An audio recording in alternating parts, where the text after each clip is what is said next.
Welcome to the Steve Stine Guitar Podcast, where we bring you the latest insights, tips, and techniques to help you master the art of guitar playing. I'm your host, Steve Stine, and I'm committed to sharing my passion for the guitar while inspiring you and guiding you through your musical journey.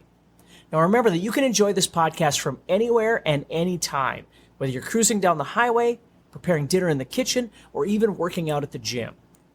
By incorporating the podcast into your daily routine, you'll be able to stay inspired and motivated in your guitar journey, no matter where life takes you. Now, let's dive into today's podcast. Hey, Steve Stine here. Thank you so much for joining me. Today, what I wanted to do is talk to you about the importance of protecting your name and your brand. Copyrights, trademarks, whatever it might be. Understanding that when you first start out in whatever business you're in, sometimes you don't realize the potential that you may have. You know, I think about when I was younger and the fact that I was pretty convinced that nobody would ever know my name at all.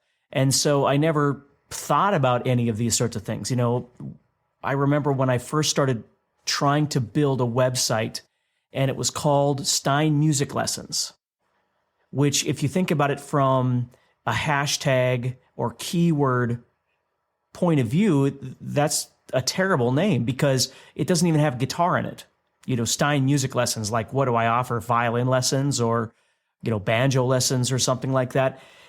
And, I never thought any of those things through. I didn't think about any copyright elements, anything like that when I first was getting started. And I suppose, in a way, it kind of seems like it would be maybe egotistical to think of it that way, But you have to be honest with yourself. If you're trying to build a brand, and maybe that brand is you, maybe it's a a name of something too. But if you're trying to be a YouTuber or something like that, oftentimes the brand is going to be your name in some capacity. So I went with Stine Music Lessons on a number of different things for a long time, not understanding how important it would be to have the keyword guitar in there, Steve Stine Guitar. Well, now you'll see more and more, a lot of my stuff will have the name Steve Stine Guitar. I remember using, just different, I'd never thought about the fact of thinking ahead and planning, things like, this is something you should really think about. Well, let me say this. When I first started trying to get online, when I first made the choice that I was going to try and move from the chaos of my life at the time, working 70, 80 hours a week and playing in bands and never being home. And I had this inkling in my brain that what I wanted to do was give online a chance. And this is back in the mid-2000s. This was a long time ago. And I thought, well, maybe what I'll do is I'll just start trying to sign up for every website that I can possibly find. And you have to understand that even things like YouTube were kind of in their infancy stages at this point.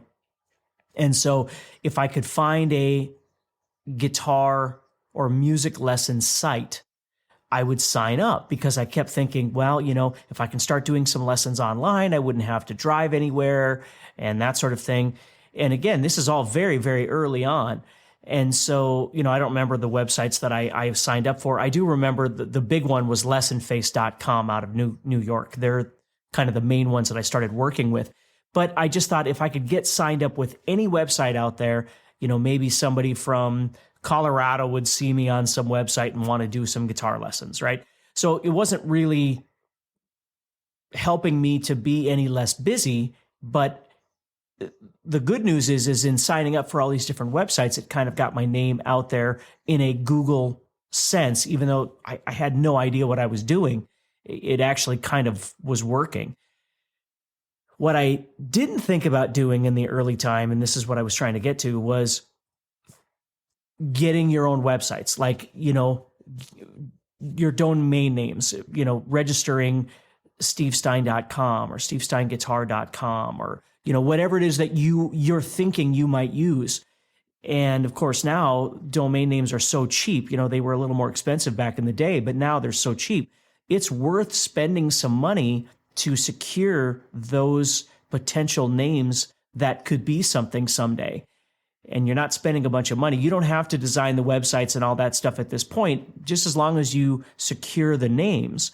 And if you think about it, you even want to do those things on social media sites and keep your eye open for any upcoming social media sites where you might need to register your name. And I know it gets to be kind of a hassle because it's just this whole social media world just keeps going and going, but it's worth thinking about to protect your investment. And so, you register those domain names, again, whatever they might be. You have to get a little creative with your thought process there. Obviously, you'd want your name, but if there's anything else in there that might be worth doing, it's worth securing those as well if you can afford it. Again, most domain names are pretty inexpensive anyway. And then going to the social sites as much as you can and trying to secure your name or your brand or whatever it might be. But the biggest thing I wanted to talk to you about was just the idea of, the mistakes that I made when I was first getting into this, and how, again, I wasn't thinking that anybody would be listening to a video, let alone a podcast, let alone a whatever, right? And so I didn't think that through. And, there was a gentleman that owned stine.com for a long time who, his name was Steve Stine, and I don't remember what he did. He was, did some sort of a sewing or yarn or something. I can't remember what it was, or pottery. I don't remember what it was, but something. And then somebody out there bought that name from him. And of course, I never thought about that, like trying to get a hold of him, and because it's his site, there can be more than one Steve Stine. And so it never occurred to me, well, somebody else out there decided to purchase that name and then started using it to direct traffic through my name without my authorization or anything like that, to start using it to sell product. And, it became this whole thing. And ultimately we wound up, GuitarZoom and myself wound up working together to acquire the name, and I don't want to get into it, but we got the name. So now stevestine.com is something that we own. But it sucks that we had to go through that simply because I wasn't forward thinking. And, that's where I started, thinking about Steve Stine guitar and Stine guitar lessons and, that sort of thing. And now, I own those things. And, you can't own them all. There used to be .com, and now there's .this and .this and .this, and it just gets to be ridiculous. But the point is just trying to make sure that you're making your life a little bit easier in those up and coming stages by getting yourself registered in whatever way you need to with domain names, thinking about keywords, going to your social sites, protecting yourself there as much as you can. Even if you're not posting, it's worth protecting those names just in case you need those sorts of things. And I guess the last thing I kind of want to talk about too is the persona that you are going to utilize on these social sites when you start posting. Like for me, other than the fact that I look the way I look, I've always had long hair, and there's nothing out of the ordinary. I don't wake up every day and do something different. I'm exactly who I am. And when I make videos, I'm exactly who I am. And so it makes my job really easy. I don't wake up and try and be something else or act something else or wear something else or do something else. That was always very important to me as well, because I always wanted to make sure that the content that I create is viewable by anybody, including my kids. I didn't want to put across some sort of persona of being something that I'm not, or acting a certain way, and then all of a sudden it's 20 years later and I'm like, ashamed of these videos that I made, or whatever it might be. Again, I'm not perfect, and I don't claim to be, and that's not what I'm saying. There could be somebody else out there that makes videos that have a certain edginess to them, and that's exactly what they do, and it works great for them, and that's okay. There's nothing wrong with it. I'm just saying what you need to do is think about that. when you start making videos, when you start making those videos and you're thinking, okay, well, the big thing right now is, bait thumbnails, thumbnails that bait people in, or, titles that don't really reflect what the content is going to be about, or, trying to be edgy in a certain way to get viewers, which always remember, no matter what you do, no matter who you are, your content will attract some people and repel other people. That's just the name of the game. But it's worth thinking about that before you get started. I remember being on tour and talking to somebody that I was on tour with, and they were trying to get a YouTube channel going. And they asked me, I'm looking at trying to do this certain thing, but I want to be really edgy about it. I want to swear a lot and make it really edgy. And what do you think about that? And I said, well, there's nothing wrong with it if that's the way you want to go. You just have to understand that once you start that, you've got to kind of commit to it and still be okay with that 10 years from now or 20 years from now, unless you reinvent yourself. I mean, if you reinvent yourself, that means you might have to completely separate from what you were doing before, but understand that that content still is going to exist in some capacity. So you can't be ashamed of it, or you can't be, you can't try and hide something, because we know how social media works. That doesn't work at all.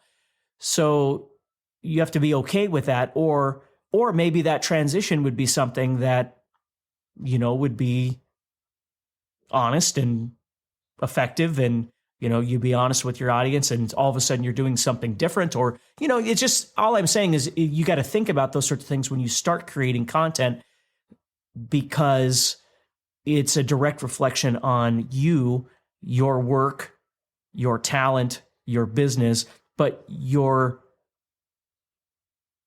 personality. All those sorts of things are kind of encompassed in that. So it's worth thinking about a little bit to get started. So hopefully that makes sense to you, and at least gives you some idea of how to get started and do some planning for whatever it is that you're trying to do, whether you're doing a YouTube thing or you're trying to get known into the industry or whatever it might be. The way you present yourself and the accessibility that you give for people to be able to contact you, whether it be an email, which again, even email is really important. If you've got an email address that's 794-063@gmail.com, it doesn't really say much in terms of professionalism or connectivity or, your brand, where if you have, stevestine@gmail.com, it's better. If you have stevestine@stevestine.com, it's even better. That's even more professional. So, and of course, all this kind of stuff costs money, and that's the downside, but it's worth thinking about what approach you want to take. Maybe you talk to somebody and get some advice on something, but start doing some planning and think about those sorts of things. It's really important. So thank you so much. I know today wasn't very long, but it's something I thought would be really important to talk about with you, and try and get you organized a bit and thinking, like I said, doing some forward thinking on what your next plan of attack might be in your journey to developing your business.